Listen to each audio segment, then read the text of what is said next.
Okay, friends, in this video, we're going to talk about beta readers in more depth. We did touch on them in the last video where we were talking about who to seek feedback from.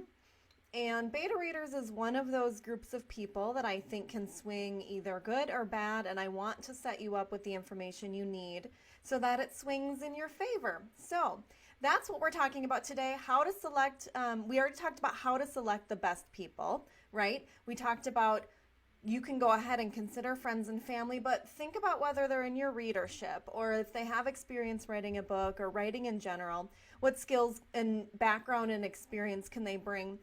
What benefit might an unskilled or untrained beta reader bring to your book if they aren't even in your readership? So think about these things.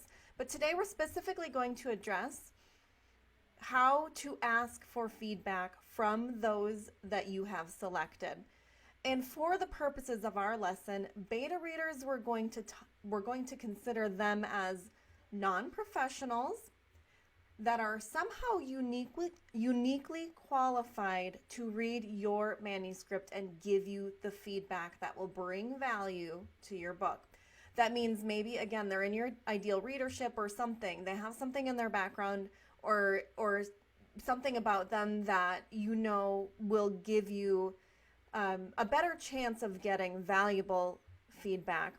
Now, I will say it's possible you get some confusing or slightly irrelevant feedback in bits and pieces from all your beta readers. It's just going to happen. Even from a professional, you may not see the relevance to some of it, but hopefully you do in a professional sense.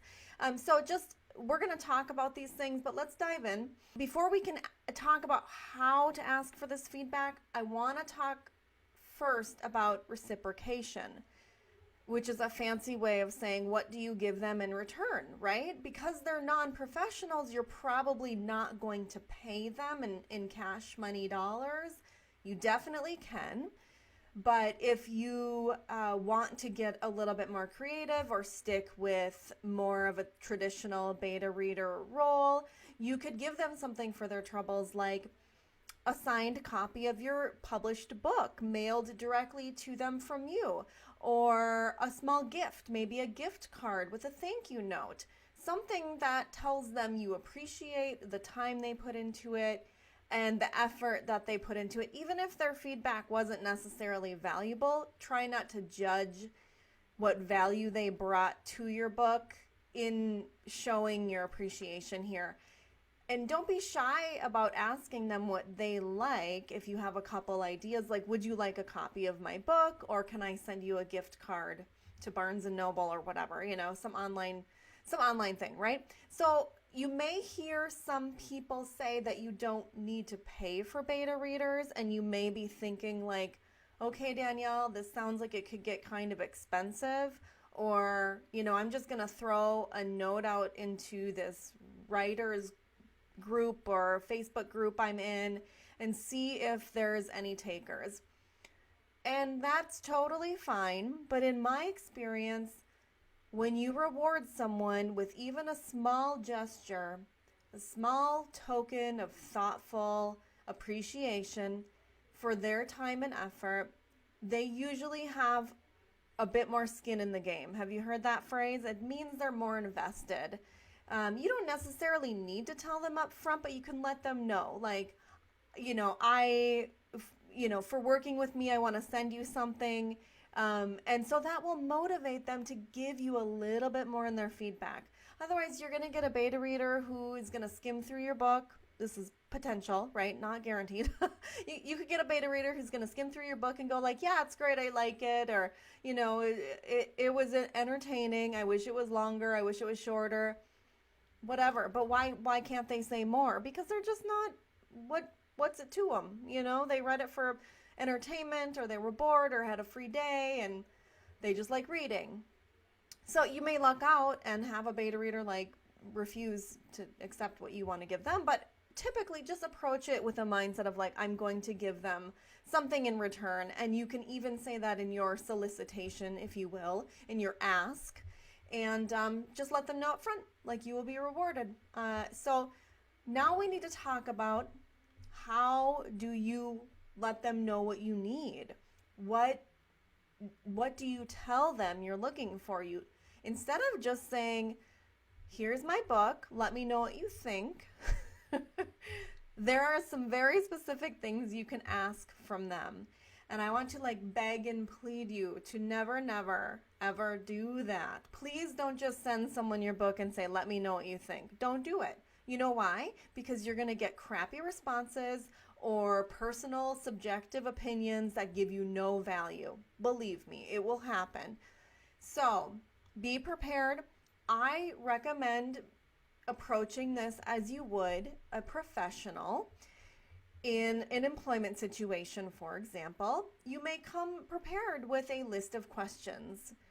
Please, in your feedback, address these 5-10 questions, whatever questions you may feel relevant, but send these with your manuscript and have them type them up and send them back to you. Or if they want to record it or whatever, like, you know, you can be flexible on the method from which you receive that feedback. But definitely make sure that they know if they're agreeing to be your beta reader, you will be expecting some type of direct feedback to your questions. Now you may be wondering, well, what kind of questions should I ask them? That's a great question. I'm going to run down a list that I prepared in advance to kind of get you thinking about what might be something that you're concerned with, or you want to get really the reader's feedback on some specific aspect of your book. So here's a couple to consider. Can you tell me the theme of the book? Asking them if they can pick out the theme is super powerful. If you get 5 or 10 people or whatever telling you like, no, I don't really get what this book is about, that's a red flag, right? But if everyone says the same thing, like, oh, it's a love story, great, you did a good job, you nailed your theme, wonderful. So that's just sort of one of those, did I get this right type of questions. Can you tell me the theme of the book?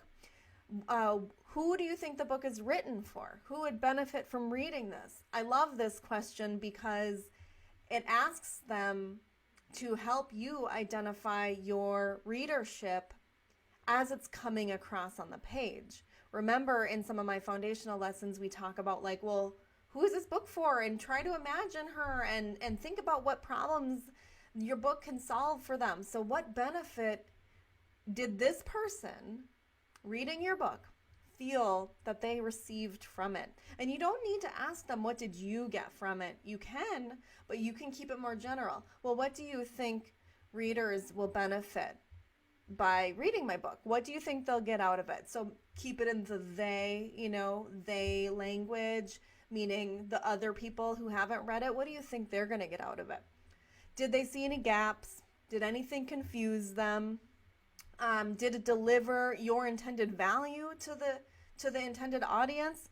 So feel free to explain this one a little bit more. Like, you can let them know, I wanted to try to portray this benefit by way of sharing my story.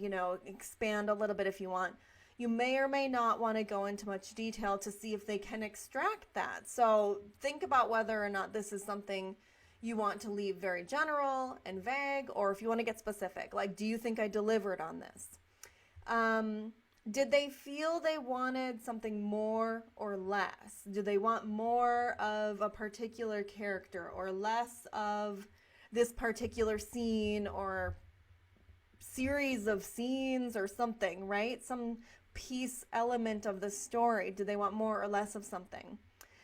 Did they have a concern about a particular theme or a point? Did something feel off to them? Or was it difficult to read in an uncomfortable way that you didn't intend? That type of thing. Did they find the story engaging or entertaining? This is a good one. It's sort of just like asking, did you like it? And side note here, you should always phrase your questions in an open-ended way, not did you like it, but what did you like about it? Or, what did you find entertaining? Or what did you find engaging, etc. And do you think had a good flow, or were there any slow parts, and you're trying to get, feel whether or not they picked up on heavy parts of backstory and stuff like that, or were they confused on the timeline that you chose, or the way you chose to start in the middle and loop back to the beginning, that type of thing. So again, notice how I'm not necessarily suggesting that you ask them like directly, hey, would you read this? You can, but I suggest getting more specific. That gives you a little bit more illumination to whether or not they would read it. I think you're going to feel that. You're going to hear that in their responses. You're going to get feedback that says, oh yeah, I found this engaging and entertaining because XYZ. Well, that essentially answers, yes, I did like it. So if they're your ideal readership, you can ask them more specific questions like, did you find this helpful, or would you have picked this up in a bookstore, or something like that, right? But if they're not in your ideal readership, there's little value in asking them that. Like, let's say you're writing to women who suffered from an abusive spouse. You may not have many male beta readers, and I would caution you against that for a few reasons. But presuming maybe you had like an unmarried woman who read your book, she may not be able to relate to having a spouse or having an abusive spouse. So there's maybe no sense in asking her, like, would you buy this book? She probably wouldn't, because she's just not in your ideal readership. It doesn't have anything to do with your book.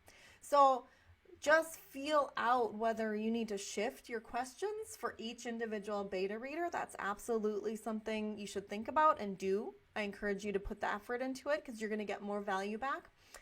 And just a note, these are actually questions you can ask an editor, even a line editor. As a line editor in my day, I always look to provide that extra value. I'm reading the book, so why wouldn't I tell you what I think about it as a reader, or in some of these contexts? It's not necessarily a developmental edit, but I still want to give you that value. So if you cue that up to a line editor or even a proofreader, they're still reading your book. They're looking for the errors, and they're going to be focused more on something else, but they're still reading your book, so you can ask them some of these things as well.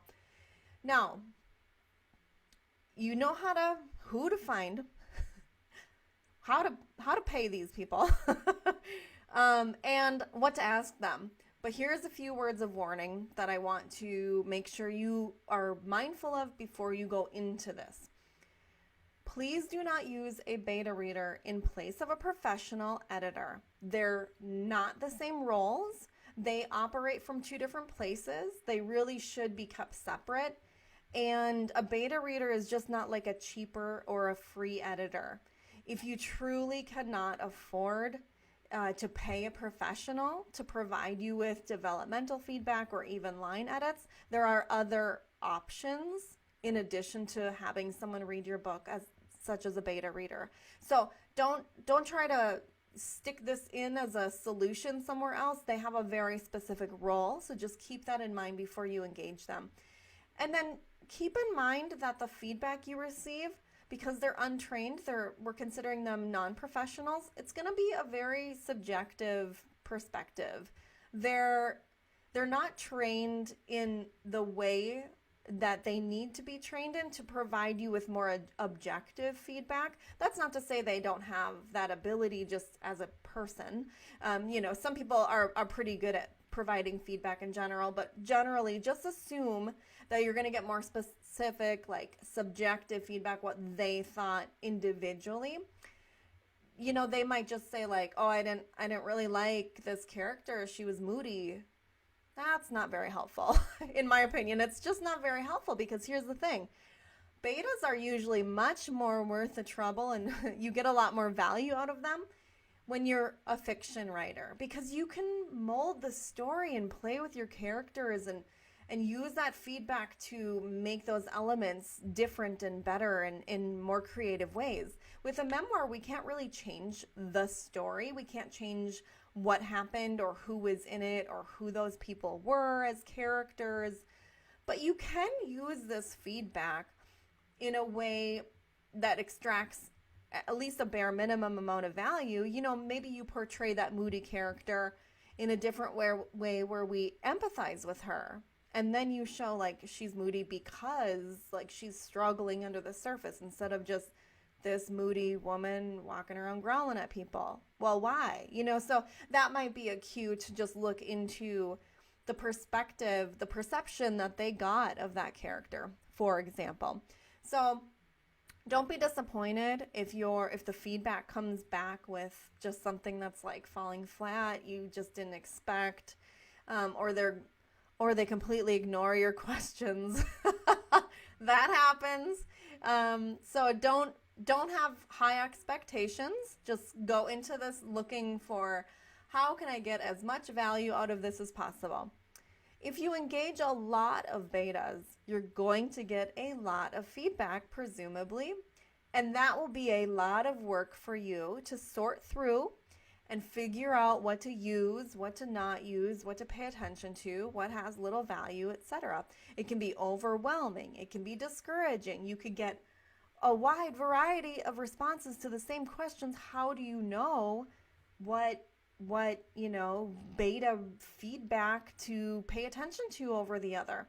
So we're going to go much more deeply into how to implement the feedback you receive, but for your mindset purposes going into this process, just assume that you're going to have to kind of figure out how to, I guess, classify, rank your beta readers. Some of them are going to feel a bit more high quality going into it. And when I say quality, I just mean like maybe they have experience writing, or maybe they're in your readership. They're like your ideal reader. The feedback you receive from that person is going to be, I would weigh that heavier with more value than I would with a beta who's not in your readership at all.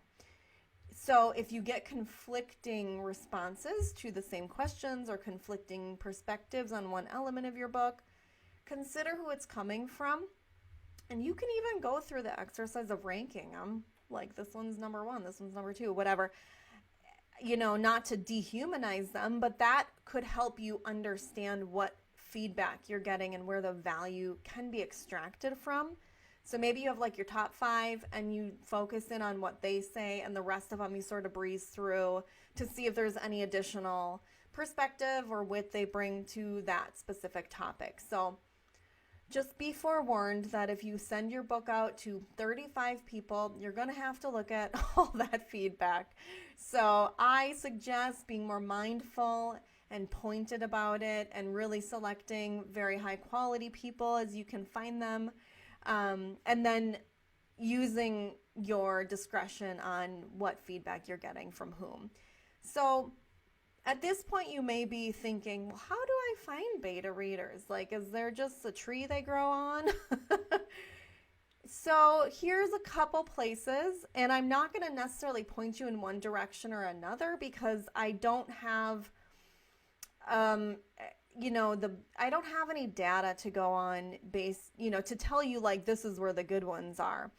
I will say that when you go on freelancing sites like Upwork or Fiverr, there's a bunch more, you're going to find someone who's putting themselves out there in more of a professional or trained capacity, even if they say like, I'm a beta reader. You could put a job out there. For example, on Upwork, if you put a job out there and say, I'm looking for beta readers, and it's a 40,000 word book and I'm going to pay you $20, like you're going to have to pay them something on these sites. By the way, it's not like I'm going to send you a book free of, everything is free. You're going to have to give them some type of monetary payment. You can't actually utilize that platform if you don't. So they're going to expect some payment for this. It doesn't have to be a lot, and you'll get people who are interested and they will bid on it based on the price point and how you've described it, etc. Again, you have to be cautious on who you engage with, because you don't know if these people just sit out there and bid on beta reader jobs and throw them through Grammarly and spit out a bunch of like, I really liked it type of generalized, mushy, junky comments. So, of course, do your due diligence there, but those types of platforms do exist and beta readers can be found there. Other places you might consider looking for beta readers outside of your personal network, meaning friends and family and connections through people you know. Facebook groups, right? You're in my Facebook group. Maybe there's a couple beta readers that are in your ideal audience, your ideal readership that are in our group and who would love to hear more about it. So definitely drop a comment like, ladies, I'm looking for beta readers. Is there anyone interested? And give us a little blurb on what you're looking for and what value you want to provide in return. But go to other memoir writing groups. I know of a couple that are in the 2, 3, 4,000s. Again, same words of caution apply. Make sure you do your due diligence. I actually just had a client who dropped a note in one of the bigger groups for beta readers. And she threw it out there what she was looking for and said she was going to give them a copy of their book. Said who might enjoy this type of book, like if you like traveling and et cetera, et cetera. So, she's throwing it out there. I would hope that when she gets some interest that she's going to be able to kind of continue to filter through who might be a good fit. But definitely go that route. Those are communities of people who write memoirs, presumably. That's why they're in those groups. So you could really get some valuable writer's perspective. Take that with a grain of salt, however, because this should be along the same lines of writing group critiques and critique partners. They may be like, you're using this preposition wrong. And that's not what you're looking for in your feedback, right? So make sure that you are letting them know what you're looking for and what kind of feedback you're hoping to get. Other groups on Facebook or other communities, if you're writing a religious themed book and you have a strong church community, you could try to find people within that community. Just think of groups where your readers will be hanging out. This is a really great exercise for future marketing purposes also. Where do your readers hang out? Are there groups for survivors of sexual abuse? I don't know. Maybe. And maybe they would be okay with you hopping into their group and saying, hey ladies, I'm writing a story that might be able to help you or help people who've suffered with this, and I'd love your feedback. So that is the type of thinking that I want you to engage in when you search for your beta readers. And I would love to hear from those of you in the group who have worked with beta readers and where you found them and what your thoughts were and how they align with what I'm saying, because I'm always looking for other perspectives. I only know what I know. I like to do my research and keep my pulse on the market, but there could be other areas that we're finding beta readers in that I have never thought of. So let me know what you think. Let me know if you do end up using beta readers. How is the feedback? How is this process? All of that. I want to hear all the goods. And I will be back to talk about working with professionals and how you implement all of the feedback that you're getting into your manuscript without wanting to just pull all of your hair out and give up and throw this thing in the incinerator. So stay tuned and don't burn your book.